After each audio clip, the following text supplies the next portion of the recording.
Très bien. Bah, écoutez, démarrage tout doucement ce matin, en petit comité. Voilà, sur ces deuxièmes rencontres des Sablons. Merci à vous de venir amorcer ce premier débat qui va en entraîner d'autres, hein, puisqu'il y a à peu près 5500 ou 5600 inscriptions pour les 48 heures de débat, 50 intervenants, un plateau de grands témoins qui vont se succéder dans cette grande salle dès la fin de la matinée. Voilà, donc une programmation qui a tenu ses promesses et un public au rendez-vous, ce qui montre l'utilité de ces moments de débat. Le monde est assez compliqué pour qu'il y ait des endroits pour lesquels on se fasse une idée, qu'on puisse interroger, qu'on puisse avoir comme ça différents acteurs pour venir éclairer notre compréhension du monde et des enjeux. Lequel enjeu, mais Olivier va le développer un peu, a été le fruit d'un dialogue entre nous avant l'été, sur un thème qui est finalement très d'actualité, protéger, risquer, quel équilibre, qui va bien à la France, malheureusement, puisque peut-être que le grand déséquilibre entre ces deux notions est particulièrement français. Je regardais hier un peu les chiffres. Si on prend la masse des déficits des comptes sociaux, et si on prend ce que recommande le rapport Draghi pour sortir de l'ornière, pour la partie française, en faisant juste une règle de proportion au niveau européen, c'est à peu près des montants équivalents. 80 milliards de déficit d'un côté, et on nous dit qu'il manque 80 milliards de prise de risque de l'autre. Donc on voit bien que ce déséquilibre, c'est un mauvais calcul, parce que ce qu'on est en train de...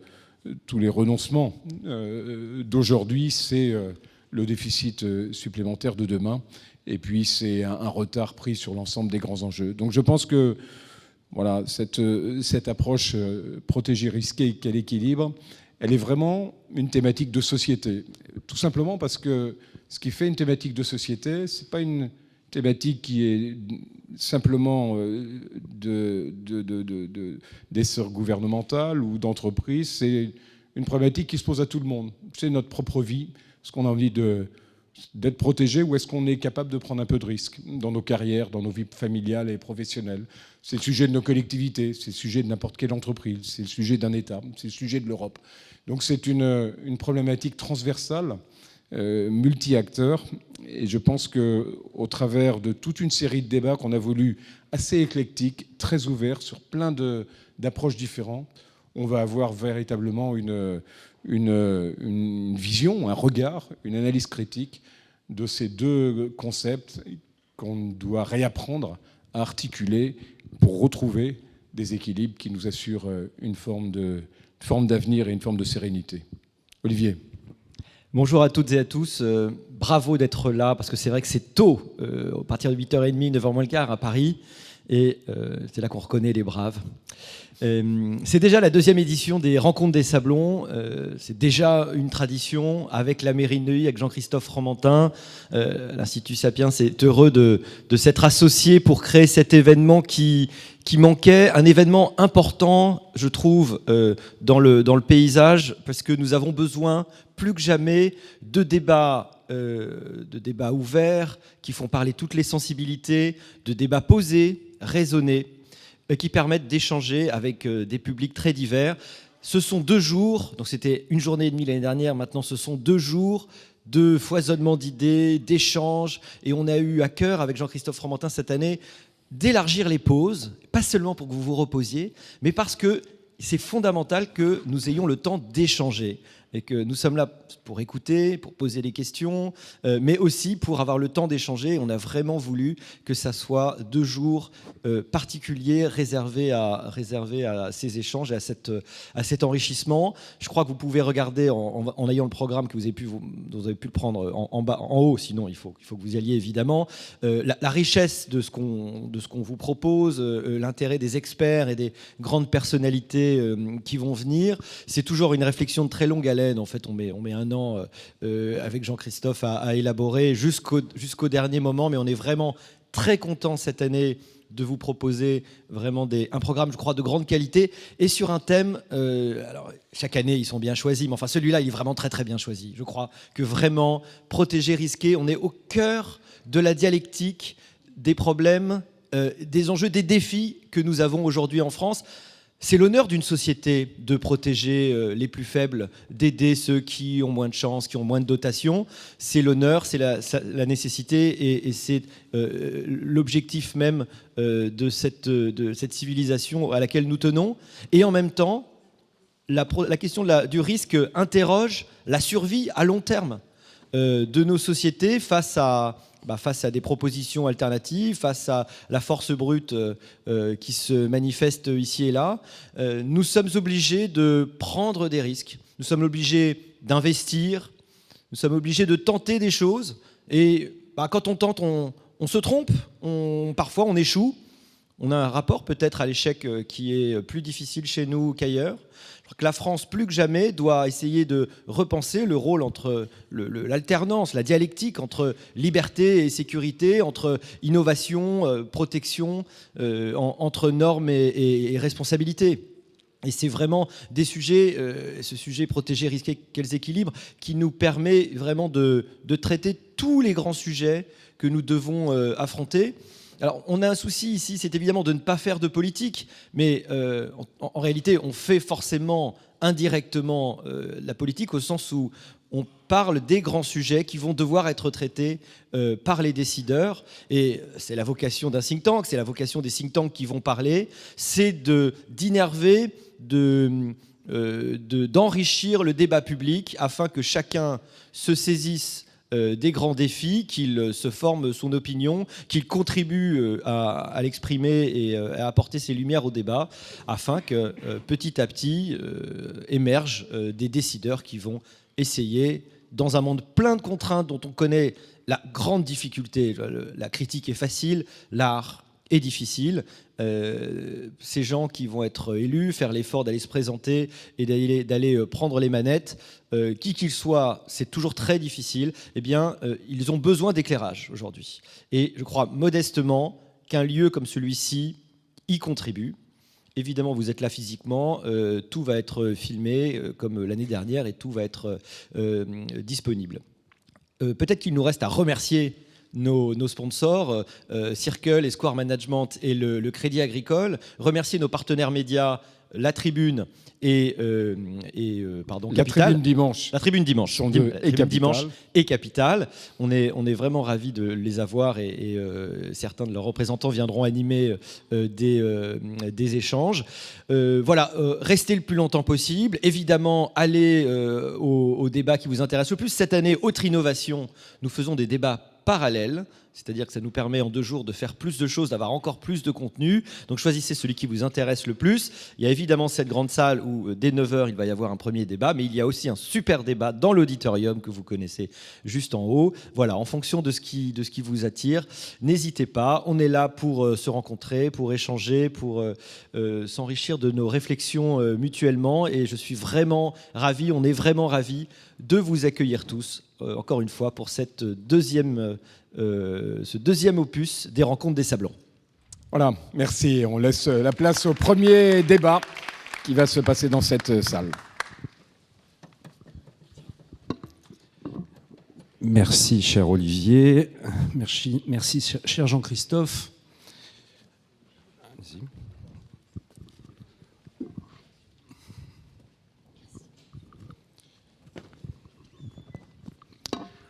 Alors, je suis Laurent Capelletti, professeur du Conservatoire national des arts et métiers et un fidèle compagnon de route de l'Institut Sapiens et des Rencontres des Sablons.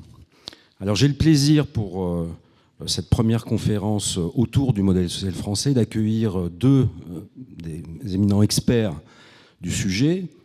Donc, tout d'abord, Erel Thévenoud Poulenec, qui a écrit notamment un ouvrage de référence, L'État-prévoyance, modèle social du XXIe siècle, et donc qui est délégué général de l'Institut pour l'innovation sociale, économique et sociale, 2 IES, docteur en droit privé, ancienne directrice des affaires sociales de l'AFEP, l'Association française des entreprises privées.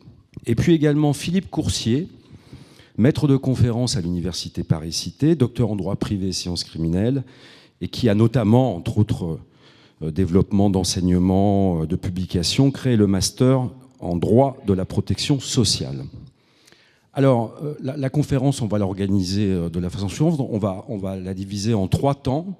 Hein. Un premier temps donc sur que se passe-t-il, où en est-on, parce qu'on entend beaucoup de choses.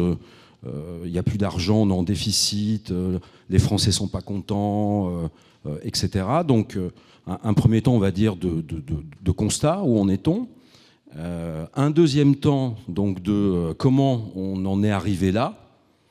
Et puis un troisième temps, bien entendu, de discussion sur la thérapie. Hein, so what, qu'est-ce qu'on peut faire, etc. Bien entendu, au niveau de l'auditoire, des questions pourront être posées. Et de toute façon, donc, on gardera un temps. Hein, on va se donner, pour ces 3 temps, on va se donner une quarantaine de minutes. Et on gardera bien sûr un temps donc, de questions, hein, de la part de notre auditoire. Alors juste en introduction, hein, le modèle social français, qui est une exception par rapport à des pays comparables, vous nous en parlerez, hein, vous direz en quoi il est assez intriguant, plein de contradictions, plein de paradoxes. Au jour d'aujourd'hui, semble-t-il, on est arrivé en fait avec ce modèle au bout de ce qu'il peut faire. D'un côté, au niveau social, les utilisateurs de ce modèle ne sont pas contents. Il y a une insatisfaction concernant les soins, la santé, la façon dont le chômage est pris en compte, ses résultats, la performance, hein, du retour à l'emploi. D'un autre côté, au plan économique, eh bien, voilà, hein, les coûts sont exorbitants, semble-t-il non contrôlés, hein, de chiffres, hein, que tout le monde connaît. Effectivement, les dépenses publiques en France, c'est 57% du PIB, et 33%, hein, du PIB, ce sont effectivement des dépenses consacrées. Je crois qu'on est, je parle sous votre contrôle, on est les recordman du monde, hein, de ce point de vue-là. Et puis, bien entendu, au bout du compte, on arrive sur un déficit public massif, hein, de près d'un peu moins de 6% du PIB, 180 milliards d'euros, dont les 2 tiers sont dus au déficit sur les prestations sociales.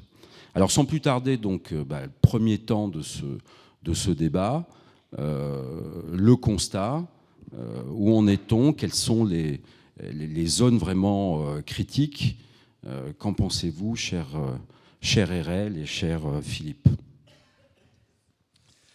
Bien, merci d'abord de l'invitation et merci surtout d'avoir inscrit dans le programme pour ouvrir ces rencontres des Sablons un sujet aussi important pour nous tous que le sujet de l'avenir de notre système de protection sociale, car effectivement nous en bénéficions tous, donc nous sommes tous directement impactés par la réflexion que nous ouvrons ce matin.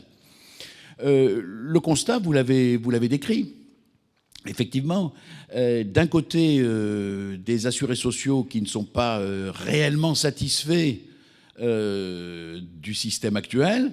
Alors certains diront, mais les Français sont râleurs, les Français sont boudeurs, les Français en veulent toujours plus, et donc quelque part, on pourrait peut-être trouver là un début d'explication, mais nous verrons que c'est plus complexe que ça. Et dans le même temps, des chiffres qui alertent, qui alarment jusqu'aux plus grands spécialistes de ces questions-là, et qui, effectivement, nous alertent sur le poids que génère notre système de protection sociale, notamment sur nos déficits publics et notamment sur le non-respect par la France des critères de convergence de Maastricht, qui sont des points importants. À partir de là, juste un début de réflexion. Notre système de protection sociale est avant tout, et c'est ce qu'il faut comprendre, le fruit d'une histoire. Alors, nous n'avons pas le temps matériellement ce matin de remonter trop dans le temps et de faire trop d'histoire. Mais il faut bien comprendre que notre système de protection sociale, qui est principalement, qui a pour principal pilier la sécurité sociale, né des ordonnances du 4 et 19 octobre 1945, c'est-à-dire juste après la Seconde Guerre mondiale, ce système de protection sociale, il est le fruit d'une histoire qui remonte bien avant la Seconde Guerre mondiale. On peut remonter, bien sûr, très loin dans le temps, mais sans remonter trop loin, on peut penser à la loi sur la mutualité de 1900, la loi sur les retraites ouvrières et paysannes de 1910, et puis les fameuses lois sur les assurances sociales de 1928-1930 qui ont amené la France à adopter effectivement, globalement, au plan national, une législation de protection sociale. Alors ça ne s'appelait pas la sécurité sociale, et l'État n'y avait pas l'emprise qu'il a aujourd'hui sur notre modèle social, sur notre modèle social actuel, mais néanmoins, ça conférait effectivement à tous ceux qui travaillaient et aux membres de leur famille un système de protection sociale assez comparable, même si techniquement il était différent, assez comparable au système de sécurité sociale que nous connaissons aujourd'hui. Moins protecteur, bien évidemment, je vous l'accorde, toute proportion gardée. Voilà. Et ce modèle, ben, nous l'avons tout simplement copié de nos voisins, pour la bonne et simple raison, c'est qu'ils ont œuvré dans le sens d'une industrialisation de leur économie 50 ans avant nous. Rappelons-nous que la France n'est rentrée dans une ère de l'industrialisation que dans la seconde moitié du XIXe siècle. Là où l'Empire colonial britannique ou l'Empire germanique ont débuté dès le début du XIXe siècle. Et donc, les lois sur les assurances sociales sont d'inspiration allemande, sont d'inspiration bismarckienne. On parle de système bismarckien de protection sociale. Et la France, finalement, avec près de 50 ans de retard, a adopté finalement les mêmes modèles. Au sorti de la Seconde Guerre mondiale, dans un contexte historico-politique très très particulier, eh bien, on se doit de changer de modèle. On se doit de changer de modèle. Pourquoi ? Parce qu'il nous faut adopter le modèle des vainqueurs. Et entre-temps, on a le rapport Beveridge de l'autre côté de la Manche, et qui a fait que nos amis britanniques ont adopté un modèle de protection sociale dit beveridgien, c'est-à-dire un modèle social étatique, dans lequel l'État a tout son poids et a un rôle très important à jouer. Et donc, de ce point de vue-là, il nous faut rassurer ceux qui sont, à notre époque, qui le sont restés depuis, nos alliés, ceux à quoi on doit, pour une grande part, la libération de la France. Et donc, il nous faut, à ce moment-là, changer de modèle ou donner des gages d'un changement de modèle, d'une volonté de changer de modèle, et donc on va adopter à ce moment-là, à travers les ordonnances du 4 et 19 octobre 1945 que je citais tout à l'heure, un modèle un peu original. On va faire, en fait, je le dis souvent à mes étudiants, du Canada Dry, c'est-à-dire qu'on va faire semblant de faire du Beveridge, tout en restant complètement sur le fond, avec un système qui, techniquement, financièrement, est bismarckien, et reste bismarckien, c'est-à-dire assurantiel, s'appuyant sur des cotisations assis sur les revenus du travail, donc proportionné aux revenus du travail, ce qui est le système que nous avons encore aujourd'hui, même si depuis il a évolué dans un sens de davantage de Beveridge, puisque tout doucement, l'État a pris la main sur ce système et a un poids plus important. Et donc de ce point de vue-là, il faut, pour démarrer ce débat, bien comprendre que le système aujourd'hui dont nous avons hérité est le fruit de cette histoire. Alors il est très complexe, il est très original, vous l'avez dit, il est très particulier, il est difficilement comparable aux autres modèles. Moi je suis toujours très surpris des comparaisons que l'on fait parfois dans les médias assez rapidement avec tel système, dans tel modèle, dans tel pays ou autre. C'est pas tout à fait transposable, ou c'est pas exactement transposable au système français, car le système français a une très grande particularité. Il a véritablement de vraies particularités. Alors, je m'arrête là sur l'histoire, mais c'est un point de départ très, très, très important, parce que si on envisage plus tard dans notre débat des modifications, des changements, un nouveau modèle, nous devons tenir compte de ce fil de l'histoire, et nous devons ne pas oublier d'où vient notre modèle, ce par quoi il est passé, et essayer de s'inscrire dans ce continuum, et pas nécessairement être dans une idée de franche rupture, parce que les franches ruptures réussissent rarement à ceux qui les opèrent. Elles peuvent réussir sur un court terme, elles peuvent réussir dans un premier temps, mais elles manquent d'assises historiques, elles manquent d'assises sociologiques, et donc du même coup, ça ne réussit pas forcément. Et dernier point sur lequel je voudrais mettre un focus, c'est que du coup, nous avons un système qui, étant le fruit de ces évolutions successives, l'amenant finalement à muter progressivement d'un système bismarckien vers un système beveridgien, nous avons un système aujourd'hui qui ne répond pas tout à fait aux attentes de ceux auxquels il est destiné. Je prends de ci, de là quelques exemples, dont certains peuvent paraître choquants, mais n'y voyez aucune connotation politique ou politicienne, je n'en fais absolument pas, mais simplement ce sont des éclairages intéressants. La politique familiale en France, on se plaint d'une natalité qui est en berne. Oui, mais qu'avons-nous fait avec les prestations familiales? Tout doucement, nous les avons toutes, les unes après les autres, cadenassées et mises sous condition de ressources. À terminer par la dernière réforme de 2014, qui a conduit les allocations familiales, celles qui étaient destinées à inciter le couple qui avait un enfant à aller franchir le pas d'en avoir un second. On l'a placé sous condition de ressources, avec depuis les conséquences que l'on connaît, c'est-à-dire effectivement une chute progressive, dont ce n'est pas le seul facteur, mais c'est à mes yeux un facteur suffisamment significatif, suffisamment important, et qui montre bien qu'on a en fait détourné ce qui s'appelle prestation familiale et qui est censé soutenir une politique familiale en France, à finalement une aide aux plus déshérités, qui a tous ses mérites. Entendez-moi bien, elle a tous ses mérites, mais elle ne poursuit plus du tout la politique à laquelle elle était destinée. Deux autres exemples et j'en termine. La couverture des risques professionnels qui sont réservés aux salariés. Sauf qu'aujourd'hui, on développe d'autres formes de travail que le salariat, et on en parlera très vraisemblablement au cours de ces 2 journées de rencontres, de nouvelles formes de travail qui apparaissent et qui, notamment, font appel à l'auto-entrepreneuriat. L'auto-entrepreneur n'est pas un salarié. N'étant pas un salarié, il ne bénéficie pas des assurances accident du travail, maladie professionnelle prévues par le régime général. Alors, que peut-il faire? Il peut y adhérer volontairement, sous couvert bien sûr du paiement d'une cotisation, comme peut le faire aujourd'hui n'importe quel travailleur indépendant. Mais donc ça veut dire quoi? Ça veut dire qu'on a bidouillé et ça veut dire qu'on a ouvert, puisqu'il y avait un besoin, cette couverture très particulière, mais de manière finalement totalement imparfaite, et que très souvent économiquement ces auto-entrepreneurs ne peuvent pas forcément assumer. Et on pourrait dire la même chose finalement de l'assurance chômage. Un système d'assurance chômage qui lui aussi, du fait de son histoire, était réservé jusqu'à une date récente aux seuls salariés, sauf que devant la vague de développement des travailleurs indépendants, et pas que des auto-entrepreneurs, et devant un contexte économique moins favorable aux travailleurs indépendants qu'il ne l'a pu l'être dans le passé, on s'est rendu compte qu'il y avait un manque de protection pour les travailleurs indépendants. Alors qu'est-ce qu'on a fait?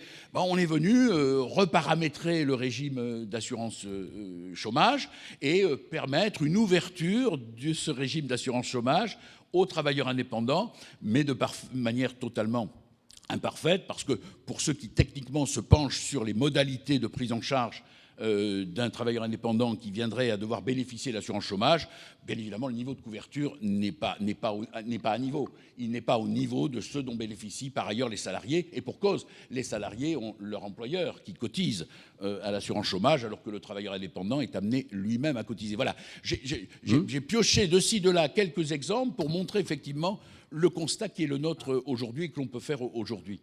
Alors Philippe, merci. Donc on va résumer en disant bismarckien, et depuis, en gros, avec des bricolages pour le faire tenir, si on devait résumer. RL, donc pour vous, de quoi notre système social est-il le nom? Alors, j'en profite d'ailleurs pour dire donc au public que vous pouvez bien entendu poser des questions directement sur votre iPhone, et elles m'arrivent sur la tablette. Et donc, s'il y en a beaucoup, j'en sélectionnerai quelques-unes au fil de nos échanges. J'en ai déjà une donc sur justement, est-ce que vous vous inscrivez dans ce que vient d'évoquer Philippe au niveau de l'histoire et du constat? Alors, je joins mes remerciements à ceux de Philippe pour avoir mis ce thème à l'ordre du jour, parce que c'est un thème absolument essentiel. Et en fait, ce sujet a ce site paradoxal, c'est qu'on le vit tous les jours. C'est-à-dire soit qu'on y contribue par les contributions et les impôts qu'on verse pour le financer, soit qu'on en bénéficie sous forme de retraite, de prestations de santé, etc. Donc c'est un modèle social, et notre modèle social qui s'appelle en France État-providence, on aura l'occasion d'y revenir, structure nos existences. Et dans le même temps, on ignore tout de son fonctionnement. Et c'est là l'un des problèmes. Et ce modèle social, Philippe a retracé rapidement l'histoire, et si on remonte juste à 1945, qui est une étape de l'histoire, qui à l'époque s'appelait d'ailleurs sécurité sociale, c'était une solution, ça soutenait un projet de société et ça portait l'économie. Et ce qui était solution, aujourd'hui, est devenu un problème. C'est-à-dire que notre modèle social, et c'est affreux de dire ça, c'est un tabou, c'est une monstruosité, notre modèle social est à l'origine de beaucoup de maux dont souffre le pays. Et c'est pour ça qu'il faut regarder le sujet, le comprendre et se pencher sur ce qu'on pourrait faire de différent, qu'on pourrait faire différemment. Donc ça, on y reviendra ultérieurement. Mais je reviens juste sur la question du constat, parce qu'on ne sait pas bien comment tout ça fonctionne et on n'a pas toujours une bonne idée de ce que ça représente. Alors, Laurent, d'introduction, vous avez donné une idée des volumes chiffrés, c'est colossal, c'est tellement colossal qu'en fait, on ne sait pas trop ce que ça représente, ça donne le tournis. Et puis, finalement, qu'est-ce que ça peut bien faire? Pourquoi? Parce que chaque année, on crève les plafonds.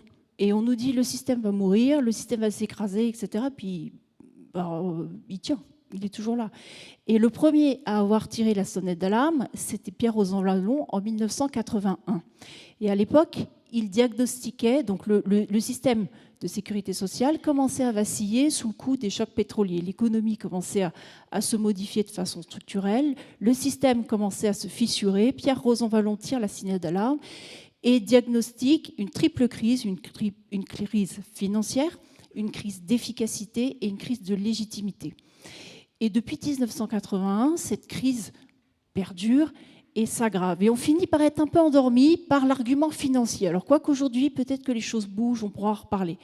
Mais l'argument financier ne convainc pas, parce que, je viens de le dire, on perd un peu la notion des chiffres, et parce que finalement, ça tient. Puis il y a quand même toute une partie, nous sommes tous aussi dans le déni, parce que nous profitons tous de cette dépense publique. Les Français sont drogués à la dépense publique.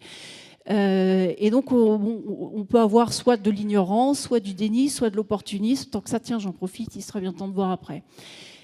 Donc, on est tenté de laisser filer. Mais, alors, le président de la République l'avait résumé par une formule élégante en disant « on met un pognon de dingue et les gens, ils sont toujours pauvres ». Et là, c'est la crise d'efficacité. Effectivement, la crise financière n'en serait pas une. On trouverait les moyens d'y remédier si le système était efficace. C'est-à-dire qu'on pourrait se dire, dans ce cas, c'est un modèle très coûteux, mais très efficace, et c'est un choix politique, et on y met les moyens, et on se débrouille pour développer le travail, etc. Ce n'est pas le cas. Philippe vient d'expliquer, il y a de plus en plus de trous dans la raquette, c'est-à-dire des gens qui ne sont pas protégés. On peut dire qu'on bénéficie tous de la santé, mais aujourd'hui, et en fait, en tant que citoyen, on le constate physiquement, matériellement, maintenant de plus en plus souvent, même la santé, alors on peut être remarquablement bien soigné dans certains établissements, et là, la France est un pays formidable. En revanche, il y a des déserts médicaux qui font que des gens qui travaillent, qui contribuent au système, ne bénéficient pas de la solidarité à laquelle ils contribuent lourdement. Donc il y a un problème d'efficacité. Et il y a un problème d'efficacité encore plus profond qu'on ne voit pas bien, mais qui déclenche une spirale infernale. C'est-à-dire que ce modèle, et Philippe l'a expliqué pour des raisons historiques, repose sur le travail et sur les entreprises. Or, en France, c'est très lourd sur le travail, donc ça décourage le travail. Donc on a un travail de moins en moins qualifié. Et je vais accélérer. Et donc, le financement ne s'opère plus. Là, on est en train de se tirer une balle dans le pied. Et la dernière crise qui est la plus grave, c'est la crise de légitimité. C'est-à-dire qu'aujourd'hui, un certain nombre de Français contribuent à un système dont ils ne bénéficient pas. Et on en revient à des situations qui sont inadmissibles. Ce sont les gens qui, par un calcul très rationnel, voient que travailler une heure de plus ne changera pas la donne, donc préfère rester au revenu d'assistance plutôt que de travailler davantage.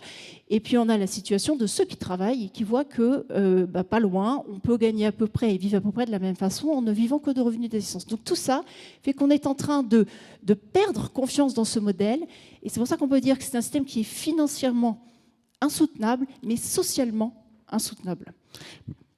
Merci. Alors, j'ai quelques questions qui vont nous permettre de passer sur le deuxième temps, en fait, sur les causes, et justement, puisqu'on est dans un espèce de processus finalement médical, c'est-à-dire là on vient de faire l'historique et le constat, avant de proposer des transformations, une thérapie en quelque sorte, il faut regarder en fait les causes, hein, de où sont les principaux trous dans la raquette.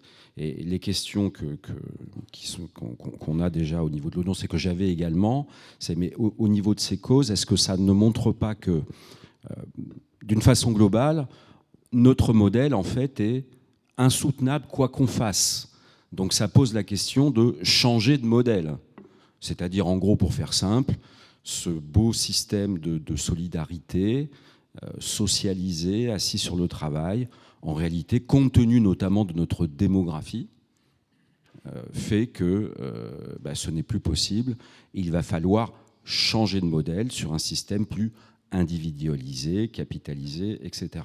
Ou bien, est-ce qu'il est possible, en analysant ces causes, selon vous, de garder globalement le système, l'idée générale du système, socialisé, collectivisé, solidaire, on va dire, sur le travail, par exemple, en augmentant la quantité de travail. On a beaucoup d'économistes qui disent il faudrait qu'en France, il suffirait que le taux d'emploi soit au même niveau que nos voisins, et la quantité de travail en fait augmentant, les cotisations assises dessus, sans les augmenter, seraient beaucoup plus importantes et permettraient de pérenniser le système.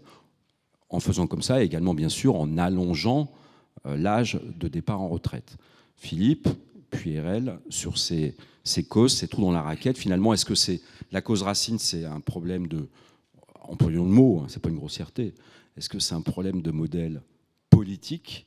Il est trop socialisé et il faudrait évoluer vers quelque chose de plus libéral, ou bien non, on peut garder le même esprit général, social-démocrate, on va dire, hein, voilà, mais à ce moment-là, il faudrait faire telle et telle transformation.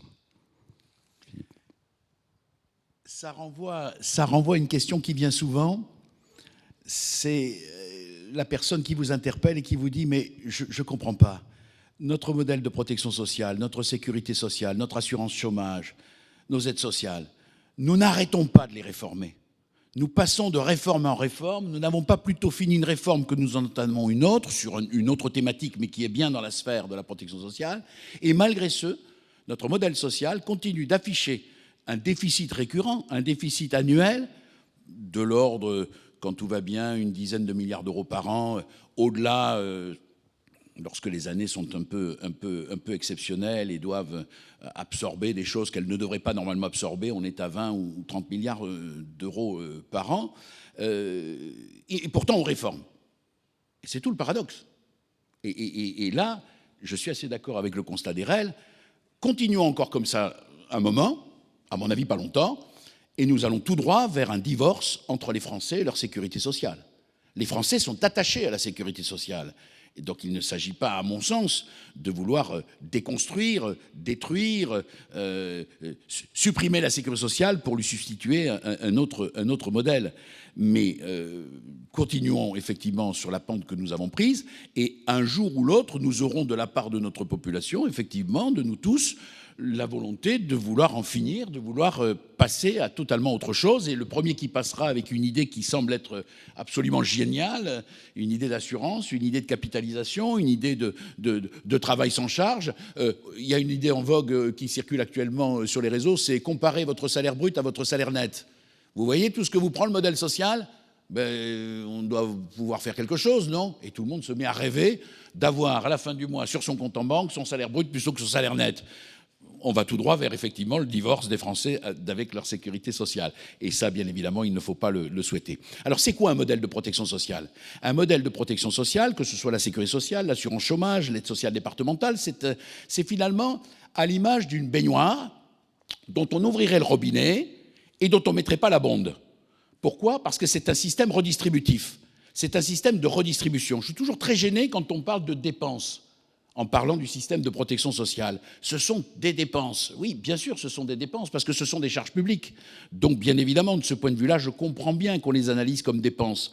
Mais ce qu'on oublie de dire et de préciser, c'est que pas plutôt les dépenses faites, elles sont immédiatement réinjectées dans le circuit. C'est-à-dire que celui qui n'a pas de revenus mais qui vit d'allocation, il va payer son loyer, il va payer son assurance automobile, donc il va faire vivre l'ensemble d'une autre partie de la société qui, elle, travaille. Donc de ce point de vue-là, c'est tout à fait à l'image de cela.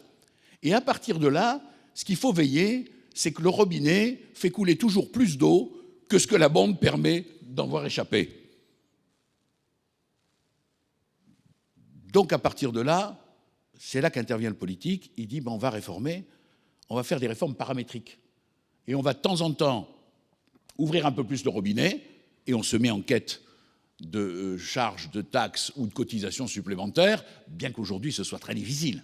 Aujourd'hui c'est très difficile. L'économie aujourd'hui est peu favorable à ça. Mais néanmoins, depuis 40 ans, c'est ce que nous avons fait. Le taux de CSG, lorsqu'il est créé, c'est 1,1% à sa création. Ça passe très rapidement à 2,6 ou 2,8, je crois, 2 ans après.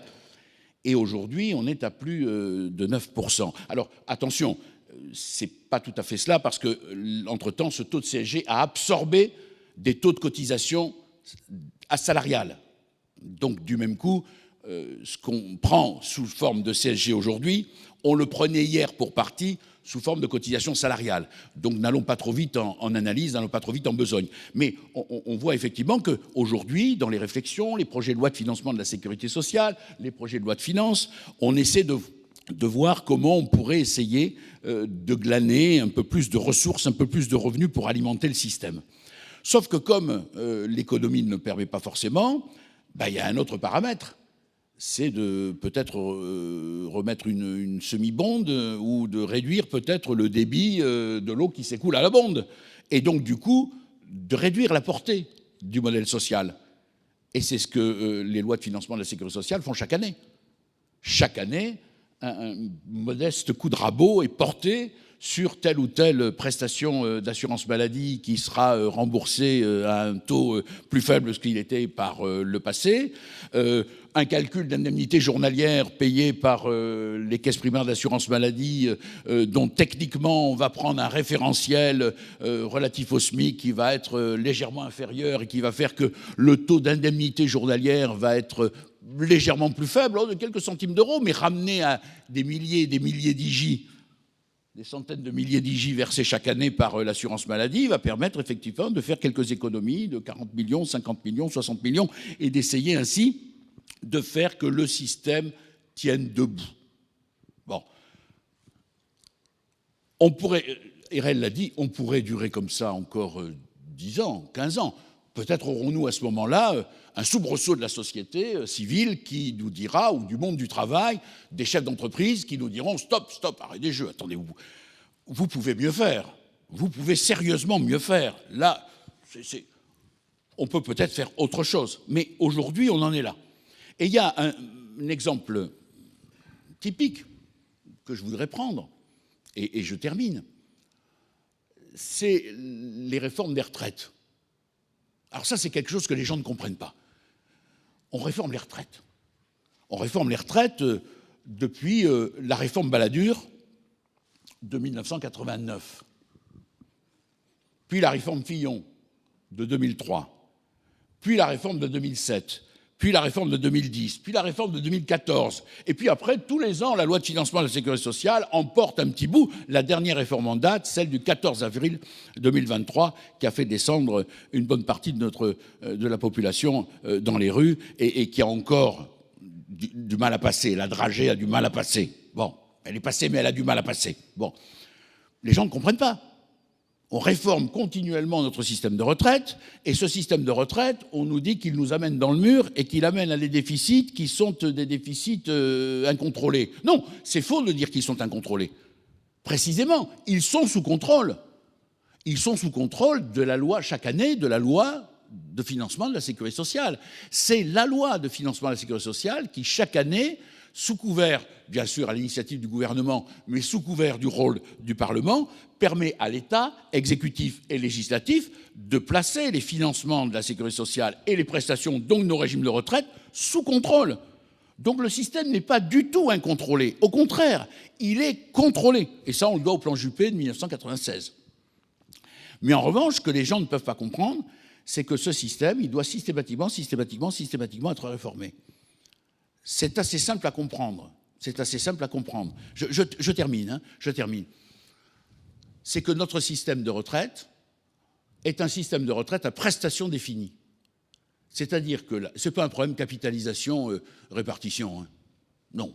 Que la répartition soit un problème dans un contexte économique dégradé, où vous avez moins de travailleurs, où les salaires sont moins élevés, et qu'il vous faut donc appeler des taux de cotisation plus élevés, et qui donc paupérisent le travailleur par rapport à celui qui vit d'expédients et d'aide sociale, oui, c'est un problème. Mais en tant que tel, le problème ne vient pas de ce que le système est par répartition ou capitalisation. C'est un faux débat. Non, c'est que la prestation est définie par la loi. C'est-à-dire que vous, moi, vous tous, on peut d'ores et déjà escompter qu'avec tant d'années de carrière, 40 ans, 41 ans, 42 ans, avec un salaire moyen sur les 25 meilleures années, on peut escompter de la part du régime légal de sécurité sociale telle prestation. C'est pas moi qui le dis, c'est la loi. Sauf que si le contexte économique se dégrade, vous êtes obligé de reparamétrer la prestation définie par la loi. Donc vous êtes bien obligé de faire intervenir le législateur. Donc vous êtes bien obligé de réformer. C'est-à-dire que vous êtes obligé de faire suivre le calcul de votre prestation qui va permettre ensuite de déterminer le montant de l'enveloppe qui devra être consacrée à ces retraites à ce moment-là. Et donc on paramètre, reparamètre, et ce de manière de plus en plus resserrée, de plus en plus accélérée, tout simplement pour que le système reste à l'équilibre, ou à un pseudo-équilibre, mais qui n'est pas majeur, qui n'est pas alarmant. Le système est bien sous contrôle. Si, et je termine, je compare cela avec le système de retraite complémentaire des salariés. C'est le système Agirc-Arrco, tout le monde le connaît.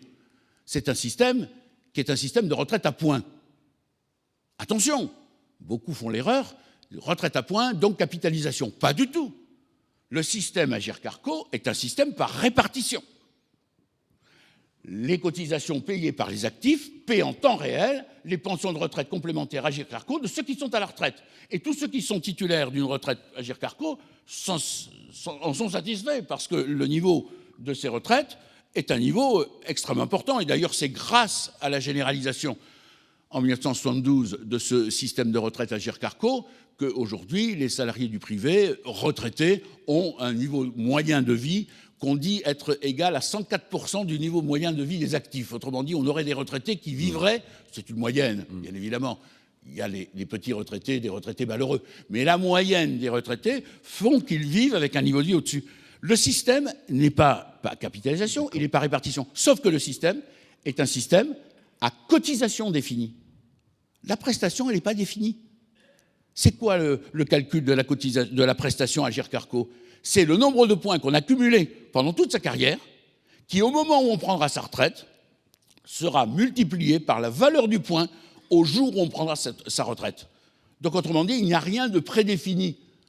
Et donc, du même coup, le système, il n'a pas besoin d'être réformé. L'Agirc-Arrco n'est jamais réformé. L'Agirc-Arrco est réformé lorsqu'on change l'âge légal d'accès à la retraite du régime de base. Parce que là, effectivement, ça oblige sur ce point-là à reparamétrer le régime Agirc-Arrco. Mais sinon, en fait, que font les partenaires sociaux qui gèrent et qui pilotent ce régime ? Précisément, ils ne le réforment pas, ils le pilotent. Et c'est-à-dire que chaque année, en commission, ils fixent la valeur du point en réglant la valeur du point à 2 ou 3 chiffres après la virgule pour faire en sorte que l'équilibre soit existant entre les cotisations escomptées pour l'année à venir, avec les prestations qu'il va falloir délivrer, toujours pareil, pour l'année à venir. Ce n'est pas de la réforme, c'est du pilotage. Et de ce point de vue-là, je rappellerai que autant le régime légal de sécurité sociale d'assurance vieillesse peut générer du déficit, parce que c'est un appareil d'État, l'Agirc-Arrco, le déficit lui est interdit. Donc les comptes de l'Agirc-Arrco sont toujours à l'équilibre, ils doivent légalement être à l'équilibre, et même plus, l'Agirc-Arrco se doit d'avoir des réserves. Donc l'Agirc-Arrco a des réserves, on le sait, puisque l'État a lorgné un temps dessus, et peut-être demain continuera à lorgner dessus pour récupérer ses réserves, pour se refaire la cerise sur les régimes légaux. Voilà, en quelques mots, et à travers deux, trois exemples, ce qu'on peut dire. Donc, sur si je résume, Philippe, et puis vous pourrez repréciser après sur les solutions, etc. Donc, pour vous, et donc RL, on va voir si vous partagez, au niveau des causes, on peut rester, selon vous, On peut rester, c'est pas donc changer le système, hein, c'est-à-dire que globalement notre système social fondé sur la répartition, la solidarité, on va dire, assis sur le travail, on peut le pérenniser. Hein, il ne s'agit pas de changer donc, de système pour aller vers un système plus par capitalisation, plus libéral, plus individualisé, mais c'est une problématique plutôt donc de transformation, chemin faisant de ce système. RL, est-ce que vous partagez cette analyse au niveau des causes qui nous conduisent à avoir ce débat aujourd'hui? Est-ce que globalement, les causes en fait, des difficultés de notre système ne sont pas dues en fait, à son modèle politique, c'est-à-dire plus fondé sur la solidarité et la répartition que sur la capitalisation et l'individualisme, on va dire, ou l'individualité, ou bien on peut effectivement garder ce système, et les causes du malaise sont des causes en fait de, j'allais dire, de transformation, de réforme du système chemin faisant. Alors je suis un peu plus pessimiste que Philippe. Moi je pense que le problème est devenu structurel, c'est-à-dire que ces réformes paramétriques sont le fait. Progressivement, ce sujet est passé d'un sujet politique à un sujet technique. Il était traité au plus haut niveau par les politiques, comme le soutien d'un projet de société, c'était le cas jusque dans les années 70-80, pour progressivement être abandonné à des experts qui font leur job et qui le font bien. C'est-à-dire qu'il y a des trous, ils les bouchent, ça coule par bande de fond, ils ouvrent le robinet et puis ils branchent les pompes partout, etc. Et tout ça, c'est porté par aussi une idée très forte en France, c'est tant qu'il y a des besoins, on les finance. Et progressivement, le système a dérivé. L'État a pris une place de plus en plus importante. Aujourd'hui, l'État est partout, c'est lui qui décide de tout. À l'origine, les agents privés, les partenaires sociaux avaient un rôle dans la gestion de ces systèmes. Ils ont été progressivement écartés, ils ont leur part de responsabilité, je ne vais pas développer là-dessus ici, mais aujourd'hui, c'est un système qui est étatisé. Et ça n'est jamais vraiment expliqué aux citoyens, qui n'en a pas vraiment conscience. Et pour revenir au thème général de cette journée, on a un État qui protège mal et qui, à force d'étouffer, bride le risque, bride la capacité d'initiative, etc. Et ce qui est assez amusant, c'est de voir que c'est à partir du moment où le système a commencé à se fissurer que la formule État-providence est apparue. C'était une formule qui est née au XIXe siècle, qui avait disparu, d'ailleurs elle avait plutôt mauvaise réputation auprès de tous les bords politiques au cours du XIXe siècle. Elle a disparu, elle ressurgit quand les choses commencent à aller mal. Et on vient, ce terme de providence, qui a une connotation religieuse, vient sanctuariser ainsi l'État, qui est donc cette divinité qui prodigue de manière sans limite au bien-être des citoyens. Et c'est là que, à mon avis, aujourd'hui, on touche une limite. À l'origine, le système visait à protéger, à garantir les droits fondamentaux des citoyens, c'est-à-dire à les protéger contre les conséquences des aléas de l'existence, la maladie, la grande pauvreté. Aujourd'hui, l'État, merveilleux, est au service de notre bien-être. C'est une corne d'abondance, on n'a qu'à attendre, donc on en attend des soins médicaux très performants, ce qui est normal, mais on attend aussi qu'on ait un ticket pour aller réparer nos chaussures moins chères, etc. Donc ça structure fondamentalement, ça façonne notre société et ça l'inhibe. Et c'est en ce sens que, pour moi, aujourd'hui, on a ce système dont on n'en débat pas, mais il faut en avoir conscience parce que le tout État ne permet pas de faire société. C'est la société qui devrait être providentielle, c'est pas l'État. Et l'État ne devrait pas être au service de notre bien-être. Le bien-être, c'est presque le bonheur, c'est assez subjectif, c'est à la fois vain. L'État ne peut pas tout faire. Et c'est assez dangereux parce que le bonheur, chacun le définit à sa porte. En revanche, et c'est là où l'État pêche, c'est que on n'est plus protégé correctement, c'est ce qu'on a dit tout à l'heure. On n'est plus protégé de la grande pauvreté. Il y a des gens qui basculent dans la grande pauvreté aujourd'hui et qui n'ont aucun moyen de s'en sortir. Et puis, on a aussi sur la santé aujourd'hui des des défaillances qui sont pas admissibles.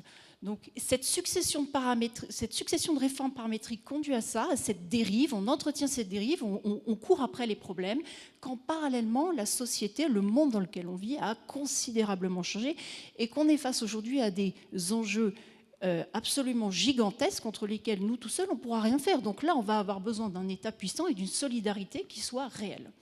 Merci. Alors maintenant sur la thérapie, la prospective.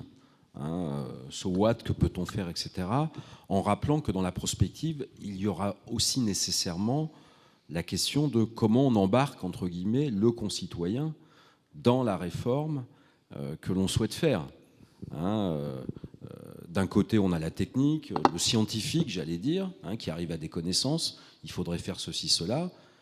Et puis après, on est confronté, en fait, au corps social. Est-ce qu'il en veut ou est-ce qu'il n'en veut pas, même si c'est de la connaissance. Et ça, c'est le talent du politique, du vrai politique, d'amener, j'allais dire, ses concitoyens vers une adhésion à la solution. Donc si je résume ce que vous avez dit, finalement, je poserai la question qui m'arrive aussi également par ma tablette, de façon très directe. En termes de thérapie, donc, en gros, faut-il changer le système ? En fait, notre système solidaire, etc., il était très beau, il était idéal, mais compte tenu de l'environnement, de notre démographie, du fait qu'on ne peut plus augmenter les impôts, mais on ne peut pas réduire non plus les dépenses, voilà, il faut alors hybrider, comme l'ont fait des pays comparables aux nôtres, c'est-à-dire en fait introduire une dose importante en fait de libéralisme, de capitalisation, on va dire, dans le système, ou bien non, et on garde en gros le même système, mais du coup, la question c'est, on touche à quoi aux rentrées fiscales, donc, où on change, on taxe moins le travail, mais on taxe autre chose, on réduit les dépenses, mais lesquelles ? Et la troisième solution dans ce cas-là, qu'on oublie très souvent, c'est et les organisations qui portent le système, leur efficience, on en parle. La sécurité sociale, France Travail, les médecins, les hôpitaux. Est-ce qu'il n'y a pas moyen, beaucoup en ont conscience d'ailleurs, bien entendu, de ces acteurs-là, est-ce qu'il n'y a pas moyen d'augmenter leur efficience, leur productivité ? Philippe. Juste un tout petit mot sur le rôle du politique, mais un tout petit mot pour dire que son rôle va être absolument majeur.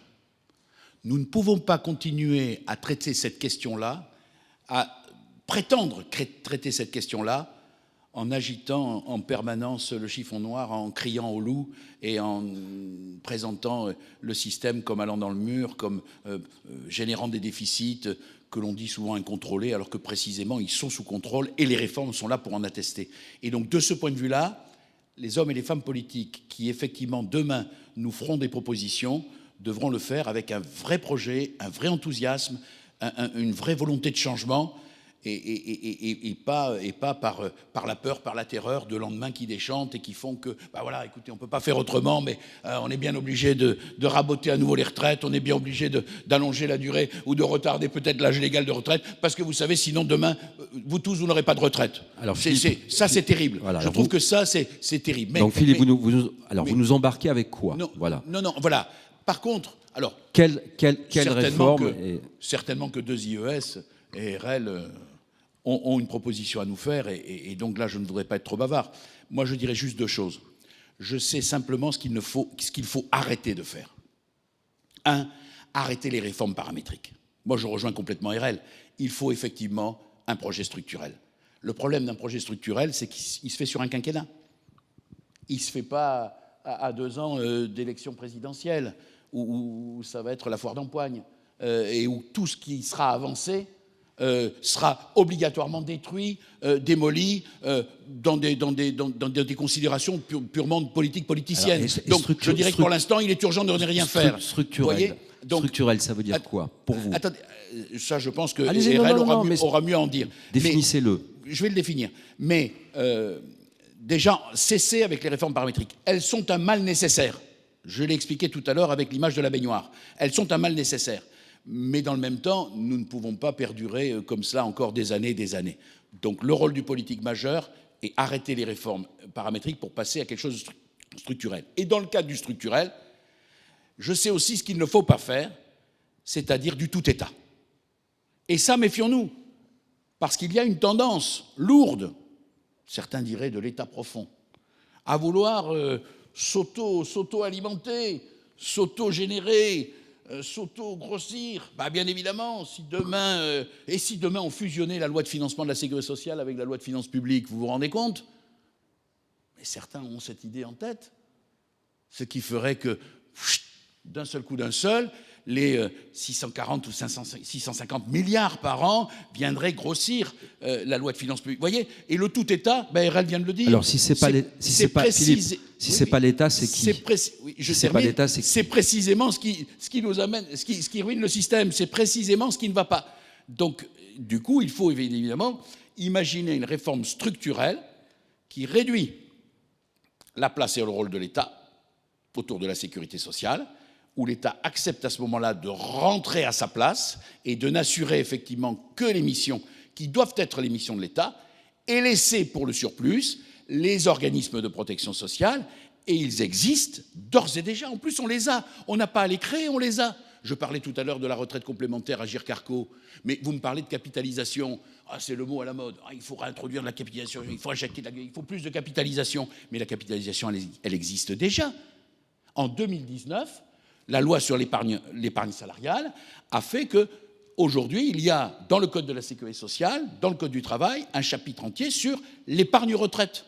Donc on a tout fait pour développer l'épargne retraite. Le problème, c'est que quelle somme l'entreprise, l'employeur et les salariés, quelle somme les travailleurs indépendants peuvent aujourd'hui consacrer à cette épargne retraite, dont les outils existent et dont les acteurs, c'est-à-dire les banquiers, les financiers, les assureurs, ont les produits et sont prêts à jouer le jeu. Quelles sommes peuvent-ils consacrer au regard de l'amplitude des sommes qu'il faut consacrer au premier étage de la fusée qu'est l'assurance vieillesse, qu'elle soit du régime général ou qu'elle soit de la sécurité sociale des indépendants, ou même des retraites complémentaires obligatoires. En fait, la marge de manœuvre est très étroite. Donc certainement qu'il y a un curseur à bouger pour laisser effectivement davantage de place à l'épargne retraite, c'est-à-dire à la capitalisation. Mais pour autant, alors, il faut recentrer, bien évidemment, le rôle des deux premiers piliers. Merci. Et RL, alors, sur cette thérapie, cette prospective. C'est le sujet sur lequel nous avons travaillé. Nous travaillons depuis plusieurs années. Imaginez un modèle alternatif, parce que pour nous, le tout-État, comme vient de le dire Philippe, qui est une tendance très lourde, encore une fois, parce qu'elle est portée par les pouvoirs publics qui pensent avoir le monopole de l'intérêt général, la grande sécurité, etc. Et parce que c'est très profondément ancré dans notre culture aussi. Il faut regarder les choses de manière générale. Et puis le rien, c'est-à-dire, imaginons que demain on se prenne un mur, le FMI, ou que... c'est bon. Ce qui ne serait pas souhaitable non plus, de notre point de vue, pas sain pour le pays et la cohésion du pays. Donc l'idée, c'est d'avoir un modèle hybride. Alors, il faut revenir en fait à ce que doivent être aujourd'hui les priorités de la dépense publique sociale. Et donc revenir à une répartition des rôles raisonnable au regard des enjeux et des contraintes et des besoins qui sont ceux d'aujourd'hui. Et donc pour le dire, donc, le modèle que nous avons imaginé, nous l'avons appelé l'État-prévoyance. Pourquoi ? Parce qu'il faut sortir de cette logique de la providence y pourvoir, qui est quand même celle qui domine aujourd'hui, à aide-toi et l'État prévoyant t'aidera. Et sois toi aussi prévoyant. Et ça conduit à changer de paradigme. Alors, ce n'est pas le grand soir du tout de la sécurité sociale et de l'État-providence. Ce ne serait pas sain, Philippe l'a dit, ce n'est pas notre culture, etc. C'est au contraire d'ailleurs revenir à ce qu'étaient les fondamentaux de 1945. Et pour bien me faire comprendre, je vais revenir sur les 3 points qui aujourd'hui sont à l'origine des mots de l'État-providence. C'est 1, l'État, omniprésent, omnipotent et en partie impotent. Son corollaire, la loi. Tout est régi dans les moindres détails avec une place pour les relations contractuelles très réduite à peau de chagrin. Et troisièmement, le point fondamental, c'est le rôle du travail. Dans l'État-providence, on a vu que l'État-providence pèse sur le travail et en fait est en train de tuer la poule aux œufs d'or. Le modèle d'État-prévoyance que nous avons imaginé prend le contrepoint sur ces trois éléments. Au lieu du tout État, on renvoie l'État dans son lit en le recentrant sur ce qui relève de sa mission. La mission de l'État, c'est de garantir les droits fondamentaux des citoyens et notamment de les protéger. On va reprendre le thème de la journée, contre les risques contre lesquels chacun ne peut pas seul, sans le secours des autres, lutter. Donc c'est ce qu'on appelle la solidarité. La solidarité, ce n'est pas la charité. La solidarité, c'est l'intérêt, quand l'intérêt particulier coïncide avec l'intérêt général. Et la solidarité doit être garantie, c'est-à-dire pas financée sur le dos des générations futures, et doit être pilotée.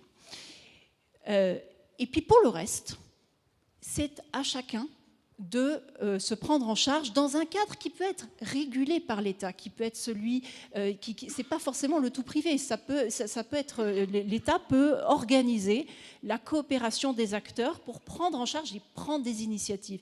Et c'est là aussi l'idée, c'est de responsabiliser, de redonner de l'autonomie, les deux termes sont les deux faces d'une même pièce, à la société civile, à chacun. Juste pour avoir un ordre de grandeur, et puis après on laissera, il nous reste 5 minutes, au-delà de, pour ceux qui n'auraient pas pu, par leur iPhone, poser des questions sur ma tablette, laisser la possibilité de questions à la salle. Pour avoir un ordre de grandeur, donc on a compris, la thérapie, c'est moins d'État, moins de règles. On le conserve néanmoins sur les aspects de sécurité, solidarité minimale. Pour le reste, on renvoie en fait à la prévoyance, l'assurance, etc. Ça représenterait combien ce reste finalement? Aujourd'hui, les dépenses sociales dont on parle, c'est 1500 autour de par an, milliards en ordre de grandeur. Ce serait quoi? 50%? L'État garderait, vous voyez, pour qu'on ait, voir un peu ce que ça représente en termes de transfert. Ouais. L'État garderait 50%, 60%, les 2 tiers, mais il faudra qu'un tiers soit, j'allais dire, que l'État ne s'en occupe plus finalement. Voilà, pour que notre audience ait un ordre de grandeur en tête de ce que vous proposez. Alors, on a raisonné à coût constant pour une raison que vous avez évoquée tout à l'heure, c'est la question de l'acceptabilité, de la faisabilité. La deuxième raison pour laquelle nous avons raisonné à coût constant, c'est que le paramétrage, c'est une question politique. Nous, notre proposition pose une architecture. Et ce qui relève de la solidarité de l'État, c'est fondé sur la nature des risques. Quels sont les risques dits universels, c'est-à-dire ceux auxquels nous sommes chacun, quoi que nous fassions, nous pouvons un jour être confrontés et aux conséquences desquelles nous ne pourrons pas faire face seuls. C'est la maladie et c'est la grande pauvreté. Le reste, ce sont des risques que chacun décide de prendre, plus ou moins importants, qui sont des risques particuliers. Et ça, il relève de la responsabilité de chacun, mais qui peut, encore une fois, être organisé dans des cadres collectifs. Donc, on a la part qui relève de l'État, donc qui aujourd'hui serait grosso modo... alors, on a une protection maladie et puis une protection économique. Et dans notre système, alors je ne pourrais pas développer ici, ce serait trop long, mais l'idée, c'est que chaque citoyen reçoive ce qu'on appelait une ressource de solidarité, c'est-à-dire une petite somme d'argent qui est la matérialisation de cette solidarité, mais qui se substitue à l'ensemble des aides sociales et prestations de sécurité sociale. C'est cette protection économique due à chacun au titre de la solidarité. Ce risque comme ça, ce serait sur une base 100, il faudrait passer à 50%, un tiers. Vous voyez, aujourd'hui, on va dire on a 100% qui est étatisé. Il faudrait passer à. Est-ce que c'est possible d'avoir un ordre de grandeur? Ça pourrait être à peu près la moitié, mais ce dont il faut avoir confiance, c'est aussi que pour aujourd'hui, pour chacun, ce qu'il aurait à débourser ne serait pas forcément inférieur à ce qu'il débourse aujourd'hui. Mais dans un cas, je vais financer par mon impôt la solidarité, parce que c'est mon effort et l'effort de tous au profit de quelques-uns qui auront un jour un malheur, et dont je pourrais faire partie. Et le reste? Et l'autre côté, il y a une dimension, comment on dit juridiquement, commutative, c'est-à-dire que je paye, mais je vais avoir quelque chose en retour. C'est aujourd'hui ça qui manque dans notre système, c'est qu'aujourd'hui, on a des gens qui payent et qui ne reçoivent plus rien. Cette notion de solidarité a perdu son sens. Merci. Alors, est-ce que il y a des questions? Voilà, monsieur. Voilà, allez-y.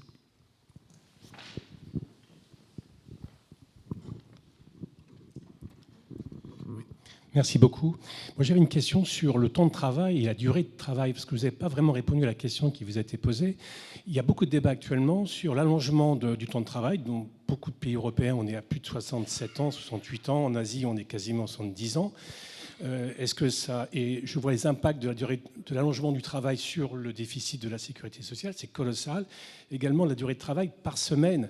Quand je pense là on parle j'ai entendu parler de 8 heures de travail par an non payées, il y a déjà un débat politique sur 8 heures de travail non payées par an. Enfin, est-ce que maintenant le temps n'est pas venu de dire à nous tous, à tous les travailleurs français, qu'il faut qu'on travaille plus et plus longtemps? La durée de vie, on est passé d'une durée de vie en 45, on a pris 10 ou 15 ans de plus de durée de vie, mais c'est magnifique, profitons-en. Donc voilà, est-ce que le débat n'est pas là?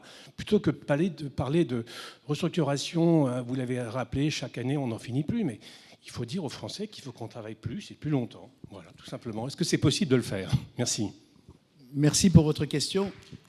Moi, je pense que les Français ont parfaitement compris. Oui, je pense que les Français ont parfaitement compris.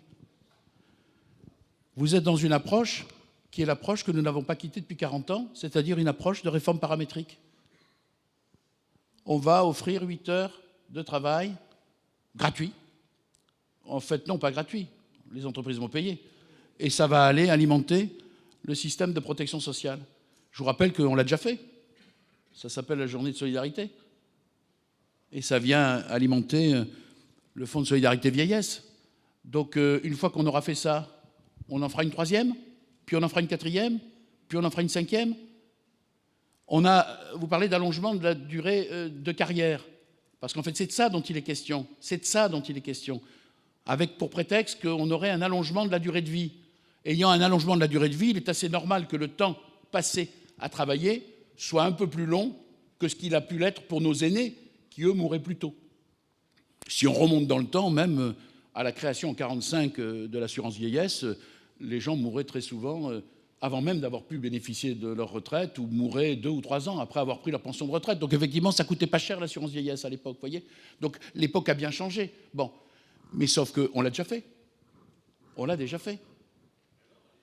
Non, mais les gens sont dans la rue, la réforme est passée. Donc on l'a déjà fait. On est passé effectivement de 60 ans à 62 ans, puis maintenant on est passé de 62 à 64 ans, même si c'est progressif, puisqu'on prévoit toujours dans les lois des dispositions transitoires de manière à ce que les réformes ne se mettent pas en place de manière trop brutale. Quelqu'un qui s'attendait à partir en retraite dans 3 mois et à qui on va dire il faut faire 2 ans de plus, c'est difficilement entendable, vous comprenez? Bon, donc on prévoit toujours des dispositions transitoires, donc toutes ces réformes elles ont le défaut d'être paramétriques, mais en plus elles ont le défaut de devoir appeler un certain temps de détente. Donc en fait, c'est pour ça que dans les débats récents, on disait finalement on pourrait presque l'abroger cette réforme, parce que de toute façon, sur la quasi-totalité de ces dispositions, elle n'est pas encore entrée en vigueur, puisqu'elle a un effet cliquet, elle a un effet transitoire, de transition, qui fait qu'elle n'est pas pleinement encore en vigueur. Bon, mais elle va l'être rapidement, et donc ça sera 64 ans. Et quand effectivement l'âge de départ à la retraite sera 64 ans, qu'est-ce qu'on fera? On constatera qu'il faut finalement revenir aux 65 ans qui avaient été abrogés en 1981 et qui avaient basculé la retraite. Et puis après, on dira les Allemands sont à 67, entre-temps ils seront passés à 70, et on va ainsi prolonger. À un moment donné, vous avez une population qui a parfaitement compris le jeu dans lequel on l'entraîne et qui dit à un moment donné, on ne voudrait pas être les dindons de la farce. On ne voudrait pas être une génération qui est celle qui paye des cotisations faramineuses et qui ne nous génère pas un resté en net pour vivre, qui fait que le 15 du mois, on est à découvert, où on a le banquier aux fesses parce qu'il fait mine de s'inquiéter, et de l'autre côté, on va être amené à travailler jusqu'à 70 ans pour bénéficier et espérer peut-être avoir une retraite qui, de toute façon, ne sera pas au niveau de celle dont ont bénéficié nos aînés. Quel projet vous proposez? Comment voulez-vous que la population, de manière générale, qu'elle soit âgée, pas âgée, jeune ou pas jeune, ce n'est pas une question, parce qu'on a tous des enfants ou des petits-enfants. Donc on pense à eux aussi dans ces moments-là. En fait, votre question, c'est une question d'inquiétude. C'est de dire, mais finalement, uniquement d'inquiétude hein, pour l'avenir. Parce que les retraités, leurs retraites sont garanties. C'est-à-dire qu'il y a un principe en France de cristallisation des retraites et qui fait que lorsqu'une retraite a été liquidée, le niveau de pension de retraite est garanti. Et il est garanti par qui? Par l'État. J'ose pas imaginer une faillite de la 6e puissance économique mondiale au point que demain, vous ayez à pâtir d'une perte de votre pension de retraite. Les retraites sont cristallisées. La seule chose sur laquelle on joue, c'est effectivement la revalorisation des retraites. On a vu à une période récente, il y a quelques semaines, des débats là-dessus. Donc voilà, je crois que c'est pour ça que quelque part, moi je suis assez favorable à des initiatives qui disent « Attendez, peut-être essayons de voir les choses différemment. La société a muté, la société a changé. Le système aujourd'hui est contre-productif, il empêche la prise de risque. À vous trop vouloir protéger, il protège mal et en plus il empêche les prises de risque. Donc essayons de voir les choses différemment, de manière structurelle plutôt que de manière paramétrique. Philippe, merci. Alors l'essentiel, je rappelle que l'essentiel des questions, je m'en suis fait le porteur au niveau de la tablette. Donc on prend juste une dernière question parce qu'il nous faut respecter. Et après on peut bien sûr, nous sommes à votre disposition et en particulier nos deux invités au café pour continuer les questions de façon personnalisée. Alors, madame, alors monsieur, monsieur. Je voulais dire.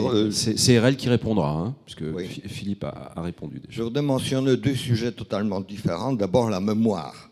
Il faut se rappeler qu'en 1945, la retraite était à 65 ans. 65 ans, jamais oublié. C'est notre cher Mitterrand qui l'a passé à 60 ans. Donc, quand on a passé de 48... J'ai travaillé, mon premier emploi, c'était 60 heures par semaine. On travaillait samedi, dimanche. On a passé à 48 heures. On est passé à 35 heures en faisant le même salaire qu'à 39 heures. Tout le monde l'a oublié. On n'a aucune audace aujourd'hui. Alors, deuxième sujet, complètement différent. Nous avons une plaie dans la vie française. C'est la loi d'avril 1995, la loi Barnier sur les précautions, qui par une idiotie de M. Chirac est passée dans la Constitution. Tous nos mots actuels, tous nos mots sont dus au principe des précautions. L'État se protège de tout point de vue. Et tant que nous aurons cette loi de précaution qui va diriger tout, le nombre de lois, le nombre de décrets qui sont déclarés ou promulgués pour protéger à cause de la loi des précautions, sans ça, nous vivrons toujours dans une catastrophe. Deuxième chose, en ce qui concerne la sécurité sociale. Votre question, monsieur, parce qu'on a un timing à respecter. Donc là, vous rejoignez en fait nos débatteurs, c'est-à-dire moins d'État, moins de lois, en disant ce que vous dites. Alors, votre question, s'il vous plaît. Deuxième question, c'est une question de fonctionnement de la sécurité sociale et des libertés médicales. Tant que les gens auront la liberté d'aller tous les jours voir un médecin pour la même chose, hier, il ne m'a pas prescrit le médicament, donc je ne suis pas content, je veux voir un autre médecin, ça, il faut finir. Les pays qui sont bien gérés, Norvège, Suède, Danemark, si vous avez un médecin de quartier, vous y appartenez, vous n'avez pas le droit à aller ailleurs, vous avez un problème, vous le voyez, il vous envoie à un spécialiste. À ce moment-là, il y a une certaine économie de fonctionnement de soins. Alors, voilà.